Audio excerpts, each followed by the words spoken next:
Hello, everyone, and welcome to another Fireside Chat with Pospischil Realty Group. I'm Marty Pospischil, and we have Carolynne Maguire here joining us. Oh, there's the little flame from Marpole Notary. And I believe we have also Carmen, who's back in the office, holding the fort down. Well, you are here visiting us today. Thank you for spending the time. I know you guys are very busy. And we're going to talk about understanding statements of adjustments. Everyone's question around this is, what do they mean? How do they work? What are they?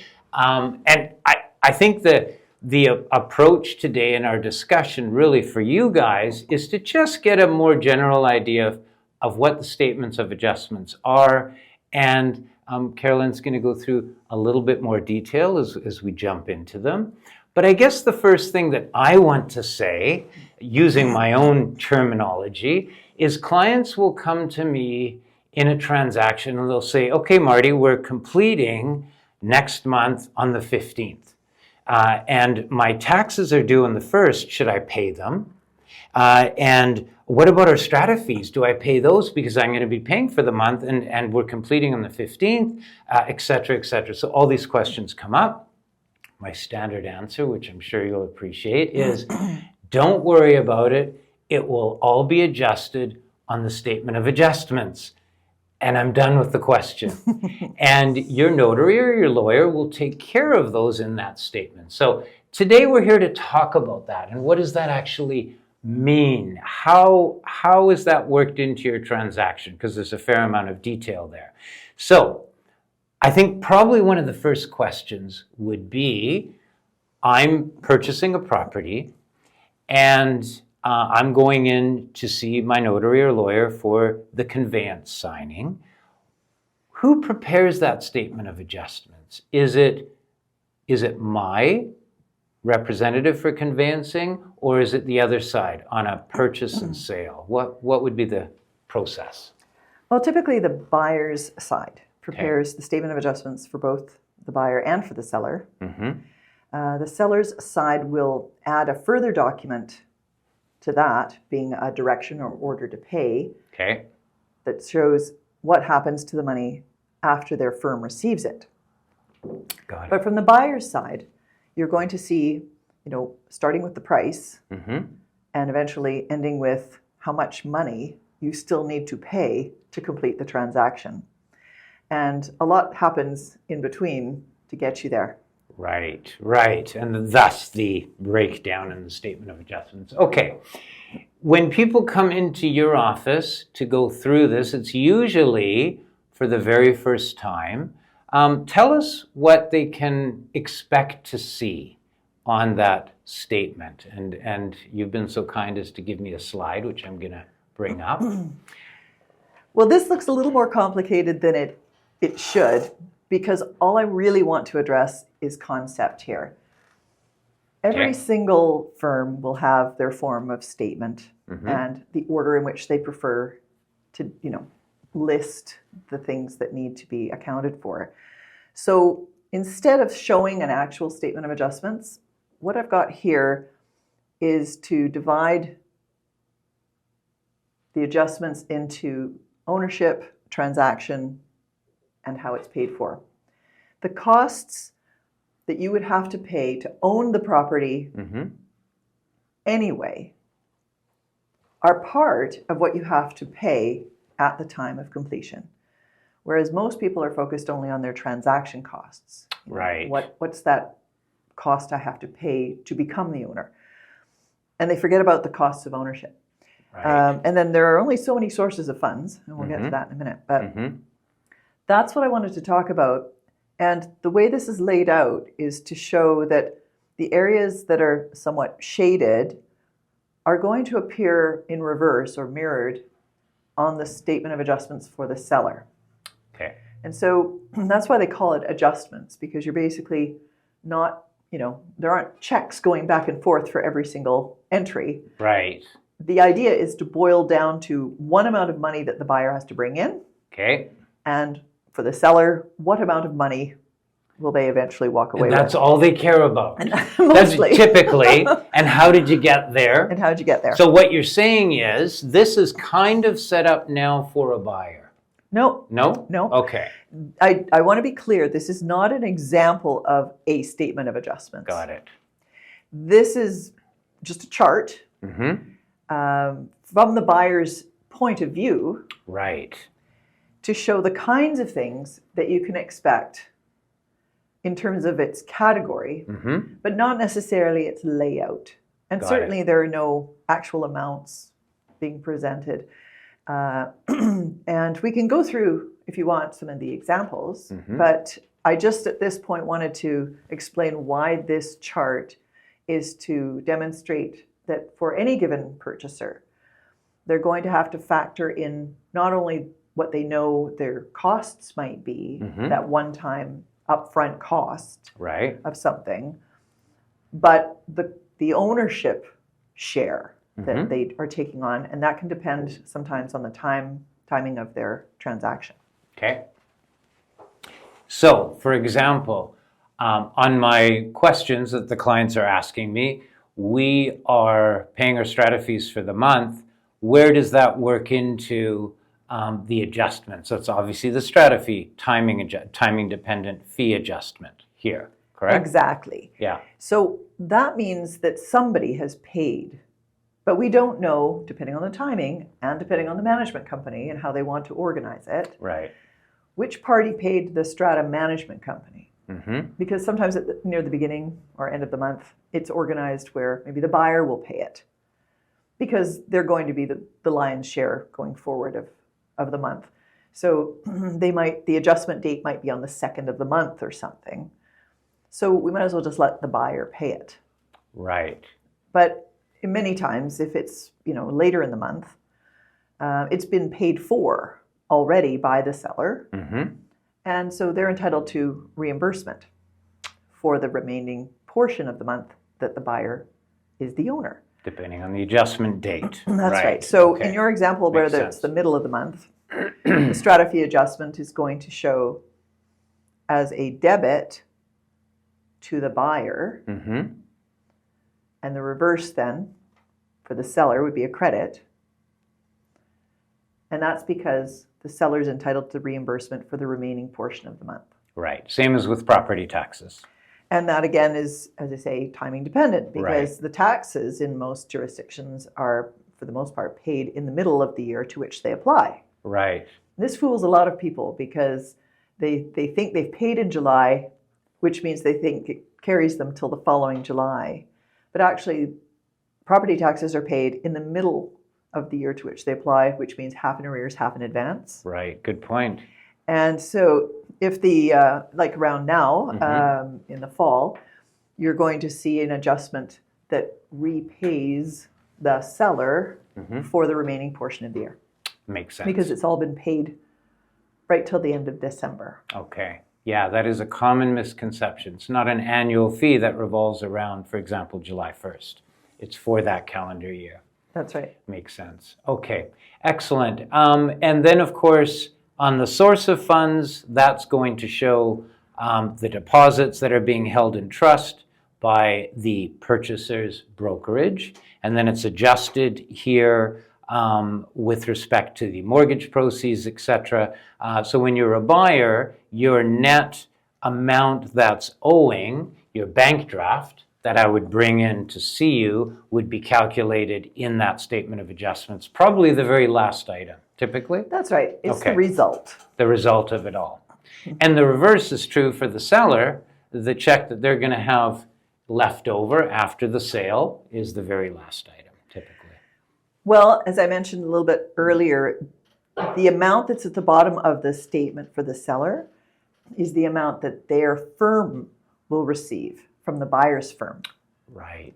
But that's kind of still a middle step for the seller. Okay. So then their firm will explain to their client how that money has to be spent on perhaps paying out their mortgage or paying their legal account or other things before the money that the seller nets goes to them. So that figure goes to the other side and that gets adjusted further. Correct. Okay, that makes sense. That makes sense. Okay.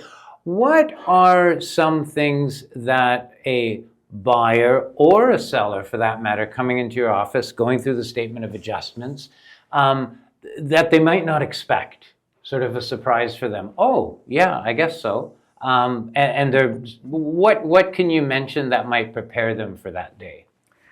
Well, depending on their own experience, they might certainly have either, had buying and selling in their own past, but sometimes they've been prepared by the realtor, or perhaps if they've gone, like in our case, we have on our website a lot of information, lists and FAQs and things that might have given them some guidance. Right.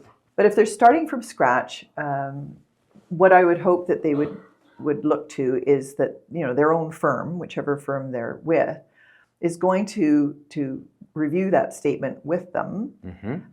We tend to, and many firms I suppose, will send their documents in advance so the client can preview it before we meet. But there are firms that might actually just show the statement of adjustments to their client on the day of. On the day of, right. And I've heard that that's still happening, and it puts a little bit more pressure on the client to have to absorb it all in one go. But generally speaking, at whatever point they first see the statement of adjustments, most of them will recognize the obvious ones. The price, the property transfer tax, right. The expectation of sharing some of the costs of ownership of strata and property taxes. Those are the ones that everybody more or less expects. There'll be, as I said, these various transaction costs. But I think what catches people, and it's not a problem and it's easily explained, is that especially with strata property, the strata management companies really protect themselves. And that means that they want to hold back money from the seller, for example, that has already been paid, but they want to make sure there's no possible way it could come back on them. Okay. So, if it's been 2 weeks, that might not be enough time for the management company to feel like it's cleared the bank. Right. In any event, it's frustrating in our industry and to sellers that they have their money tied up by the management companies sometimes. But I think it goes back to perhaps, once upon a time, maybe a management company, had a problem. And they'll never let that happen again. Right. They got a check handed in or something. We all have to. Right. Exactly. For sure. And a good example, if you think this is a good example, might be a special assessment on a condominium or strata that may have been approved, and the special assessment came in maybe multiple payments throughout the year. And this transaction is completing. The adjustment date is in the middle of all of these payments. The seller might not be aware that the rest of those payments are due on the adjustment date. So they're brought forward and that's paid to the strata on the adjustment date, rather than them thinking, oh, we're only halfway through the payments, I'm good, I've saved this much money. Is that a fair statement? Well, they shouldn't, at that point, I would hope, be too surprised, because quite often the contract has addressed that one way or the other. You're assuming they read the contract. I'm assuming that their realtor helps them to read the contract. Yes. And I explain it. And I'm sure you do. And that's why we enjoy working with clients that have been prepared by your expertise. But this is what I'm concerned about, is sometimes the contract wouldn't have that clearly set out. Yeah. Then it can be a surprise. And then it actually has to default to sort of what the Strata Property Act provides for. And that comes down to the wording. Right. Of when the special levy was passed, as to whether or not it was due immediately and only paid in installments for the convenience of the owner, or whether or not it was due in future installments. Right. So that can make a difference and matters very much how the contract is then worded. Of course, because you must follow the contract, of course. What are some things that could be surprises in a statement of adjustment that a buyer or a seller maybe thought shouldn't be there or showed up, like something that is least expected?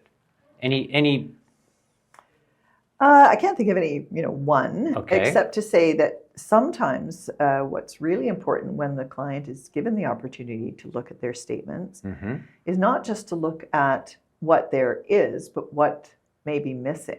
Right. And the reason I say that is because, all law firms and notary firms, we're all relying on information that we've been provided. But if we haven't been provided with either all of the information or accurate information, those statements need to be revisited. Right. And sometimes it could be that there was an adjustment missing due to a change in the contract that wasn't circulated to all the parties. Good point. Yeah. So, where's my whatever rebate allowance or benefit of some sort? Or the price was reduced. Why is this still the old price? These are the things that surprise all of us. Right. And we try to avoid, but we don't know until, you don't know what you don't know until it's been reviewed. Right. So these are the things that can come up, but it's usually for lack of information at some point.